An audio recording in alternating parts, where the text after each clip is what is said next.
हमारा पेपर अनुदेशनात्मक प्रणाली एवं शैक्षिक मूल्यांकन में हम अधिगम पढ़ रहे थे। आज हम अधिगम की प्रकृति और उसके स्वरूप के बारे में चर्चा करेंगे कि अधिगम की प्रकृति किस प्रकार की होती है और उसका स्वरूप कैसा होता है।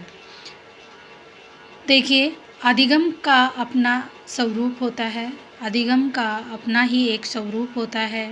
अधिगम हमेशा सक्रिय होता है। अधिगम प्रक्रिया तथा परिणाम है। अधिगम प्रक्रिया भी है और साथ में उसका परिणाम भी है। ये मानसिक क्षमताओं के विकास की एक प्रक्रिया है। ये तत्कालीन पुष्टि की प्रक्रिया है। ये अनुभवों का संगठन है। ये एक समायोजन प्रक्रिया है। ये क्रिया सकारात्मक तथा नकारात्मक दोनों प्रकार की हो सकती है। अधिगम की प्रक्रिया है जो सकारात्मक और नकारात्मक दोनों प्रकार की हो सकती है। ये मानव की एक प्रकृति है। व्यवहार परिवर्तन अधिगम है। अधिगम के दौरान, अधिगम के बाद क्या होता है? व्यवहार में परिवर्तन होता है। तो यह व्यवहार परिवर्तन क्या है? अधिगम है। अधिगम सार्वभौमिक होता है। अधिगम व्यक्तिगत तथा सामाजिक दोनों प्रकार का होता है। अधिगम वातावरण की उपज होता है। नवीन अनुभवों को ग्रहण कर भविष्य में उपयोग में लाना ही अधिगम माना गया है। अधिगम एक सतत प्रक्रिया है। ये सामाजिक प्रक्रिया है।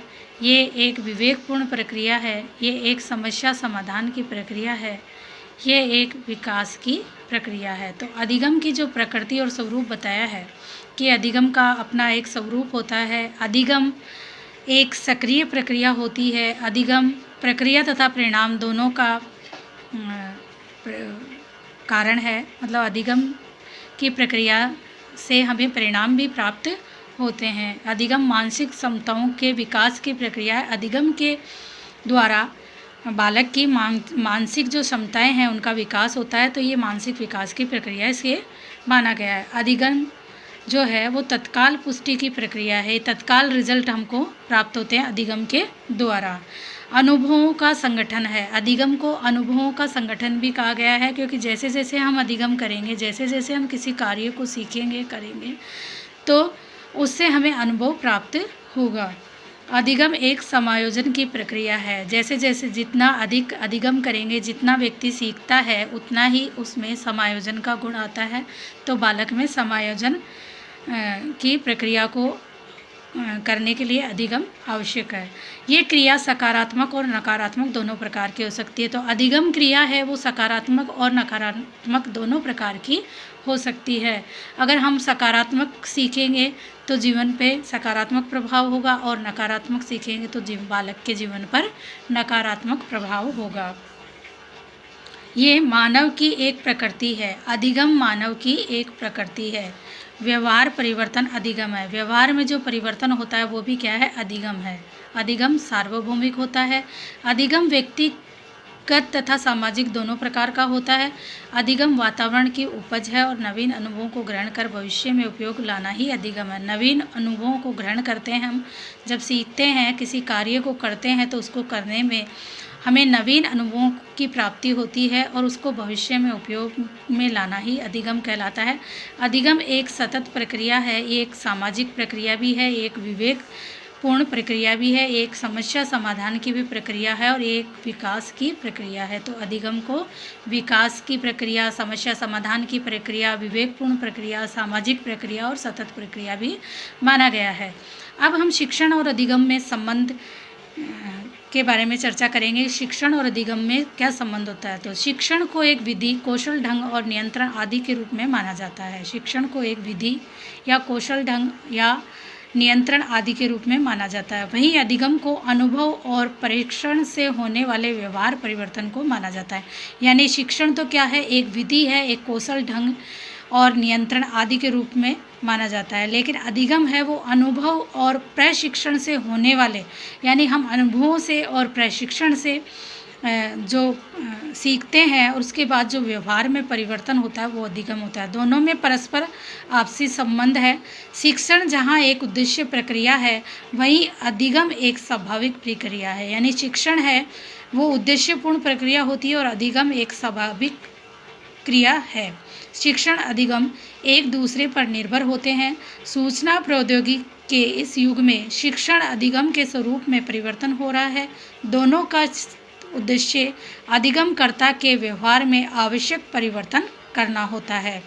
शिक्षण अधिगम के संबंध की आवश्यकता, यानी शिक्षण और अधिगम के संबंध की आवश्यकता क्यों होती है? शिक्षण का मुख्य उद्देश्य छात्रों के व्यवहार में परिवर्तन करना है। यानी शिक्षण का उद्देश्य क्या होता है? छात्रों के व्यवहार में परिवर्तन करना।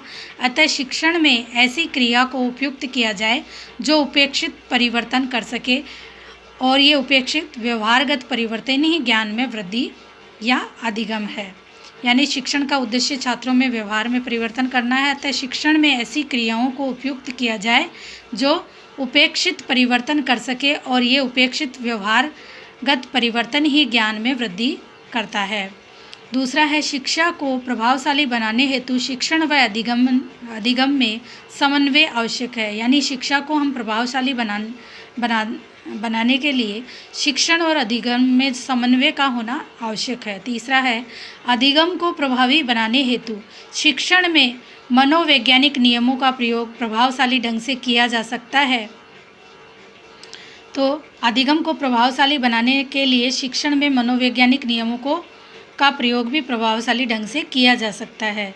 अधिगम के सिद्धांतों की सहायता से शिक्षण के सिद्धांतों का प्रतिपादन किया जाता है। यानी अधिगम के सिद्धांतों की सहायता से हम शिक्षण के सिद्धांतों का प्रतिपादन कर सकते हैं।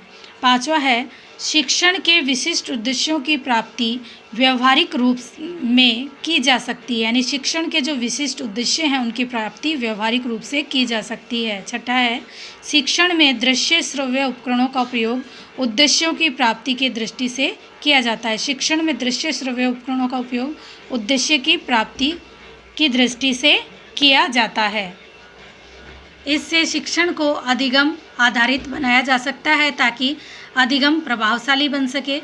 इसके समन्वय से शिक्षण उद्देश्यों की प्राप्ति सरलता से की जा सकती है। शिक्षा के विकास को देखते हुए इन दोनों को समन्वित रूप से समझा जा सकता है। किसी भी प्रकार की शिक्षा का मुख्य उद्देश्य अधिगम को प्रभावित करना होता है। दूसरे शब्दों में, जहाँ शिक्षण दिया जाता है वहाँ अधिगम क्रियाएं अवश्य होती है। अतः आधुनिक शिक्षाविदों ने शिक्षण व अधिगम को एक ही संप्रत्यय स्वीकार किया है। ओबी स्मिथ ने शिक्षण को एक ऐसी प्रक्रिया माना है जो अधिगम को उत्पन्न करती है। जहाँ शिक्षण है वहाँ अधिगम अवश्य होगा, परंतु जहाँ अधिगम है वहाँ शिक्षण आवश्यक नहीं है कि शिक्षण भी हो। तो ओबी स्मिथ ने ये परिभाषा हमारी पहले भी हमने अधिगम में पढ़ चुके हैं कि ओबी जो स्मिथ है उन्होंने शिक्षण को एक ऐसी प्रक्रिया माना है जो अधिगम को उत्पन्न करती है। यानी शिक्षण है वो अधिगम को उत्पन्न करती हैं। जहाँ शिक्षण है वहाँ अधिगम अवश्य होगा, परंतु जहाँ अधिगम है वहाँ ये आवश्यक नहीं है कि शिक्षण भी हो। बी.एस. ब्लूम के अनुसार शिक्षण की क्रियाएं विधियों, व्याख्याओं, गृह कार्यों, वाद विवाद आदि का उद्देश्य छात्रों के ज्ञानात्मक, भावात्मक तथा क्रियात्मक स्तरों का विकास करना होता है। तो बी.एस. ब्लूम का जो शिक्षण की क्रियाओं, विधियों, व्याख्याओं, गृह कार्यों, वाद विवाद आदि उद्देश्यों का उद्देश्य क्या होता है? छात्रों में ज्ञानात्मक विकास हो, भावात्मक विकास हो और क्रियात्मक विकास हो। ये विकास अधिगम का स्वरूप होता है। इससे अतिरिक्त N.L. गेज ने शिक्षण व अधिगम के समन्वय पर जोर दिया तथा क्लार्क ने अधिगम व शिक्षण को छात्रों के व्यवहार में स्थायी परिवर्तन के लिए आवश्यक माना। शिक्षण और अधिगम में निम्न प्रकार से संबंध व्यक्त किया है। शिक्षण और अधिगम एक ही सिक्के के दो पहलू हैं। शिक्षण का मुख्य उद्देश्य अधिगम प्रक्रिया में अधिगम उत्पन्न करना होता है। शिक्षण से अधिगम तथा अधिगम से शिक्षण की प्राप्ति होती है। दोनों एकीकृत संबंध हैं, दोनों गत्यात्मक प्रक्रियाएं हैं। शिक्षण एक औपचारिक परिस्थिति है, परंतु अधिगम औपचारिक एवं सहज सहयोगी परिस्थिति है। शिक्षण और अधिगम शिक्षक व शिक्षार्थी दोनों के मध्य अंतःक्रिया से होती हैं। दोनों का मुख्य उद्देश्य शिक्षार्थी में उपेक्षित व्यवहारगत परिवर्तन करना होता है। कक्षा एक शिक्षण अधिगम परिस्थिति है। शिक्षा या शिक्षण बेचने वाला है और शिक्षार्थी अधिगम खरीदने वाला, अर्थात शिक्षक शिक्षण देता है तथा छात्र सीखता है। शिक्षण के बिना अधिगम संभव नहीं है। शिक्षण एक कार्यपरक शब्द है, जबकि अधिगम उपलब्धि सूचक है। शिक्षण क्रियाओं की व्यवस्था जिसके फलस्वरूप अधिगम होता है। शिक्षण का अंत अधिगम से होता है। शिक्षण और अधिगम के 4 तत्व हैं: शिक्षक, शिक्षार्थी, शिक्षण की क्रिया तथा अधिगम का क्रम। अधिगम की प्रक्रिया के पक्ष हैं: आवश्यकता, तत्परता, प्रस्तुति और अंतःक्रिया। शिक्षक बालक में अधिगम उत्पन्न नहीं करता, किंतु अधिगम की प्रक्रिया बालकों को सहायता प्रदान करता है। स्पष्ट है कि अधिगम और शिक्षण अलग अलग संप्रत्यय हैं, अतः हम कह सकते हैं कि अधिगम छात्रों से संबंधित मानसिक प्रक्रिया और शिक्षण अधिगम में सहायता पहुंचाने वाला बाह्य प्रक्रम है। शिक्षण और अधिगम में घनिष्ठ संबंध है, परंतु अधिगम के लिए शिक्षण आवश्यक नहीं है। तो देखिए, शिक्षण और अधिगम के संबंध को व्यक्त किया गया है कि शिक्षण है वो शिक्षण और अधिगम एक ही सिक्के के 2 पहलू हैं। शिक्षण और अधिगम है वो एक ही सिक्के के 2 पहलू बताए गए हैं। शिक्षण का मुख्य उद्देश्य अधिगम प्रक्रिया और अधिगम उत्पन्न करना है। शिक्षण से अधिगम तथा अधिगम से शिक्षण की प्राप्ति होती है। दोनों एकीकृत संबंध है। दोनों ही क्रियाएं हैं वो क्या हैं? गत्यात्मक प्रक्रियाएं हैं। शिक्षण एक औपचारिक प्रस्तुति है, परंतु जो अधिगम है वो औपचारिक भी है और सहज संयोगिक प्रस्तुति भी है। शिक्षण और अधिगम, शिक्षक व शिक्षार्थी दोनों के मध्य क्या है? अंतःक्रिया है। दोनों का मुख्य उद्देश्य शिक्षा में उपेक्षित व्यवहार परिवर्तन है, यानी दोनों का उद्देश्य समान है। कक्षा एक शिक्षण अधिगम परिस्थिति है। शिक्षक शिक्षा या शिक्षण को बेचने वाला होता है और शिक्षार्थी अधिगम खरीदने वाला, अर्थात शिक्षक देता है और छात्र सीखता है। शिक्षक के बिना अधिगम संभव नहीं है, यानी शिक्षण के बिना अधिगम संभव नहीं है।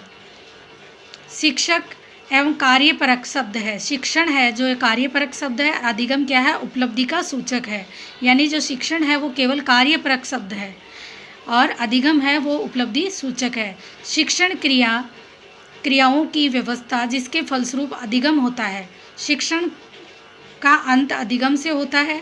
शिक्षण और अधिगम के 4 तत्व हैं: शिक्षक, शिक्षार्थी, शिक्षण की क्रिया तथा अधिगम का क्रम। यानी शिक्षण का जो अंत अधिगम में होता है, तो क्या क्या शिक्षण के जो 4 तत्व हैं वो क्या है?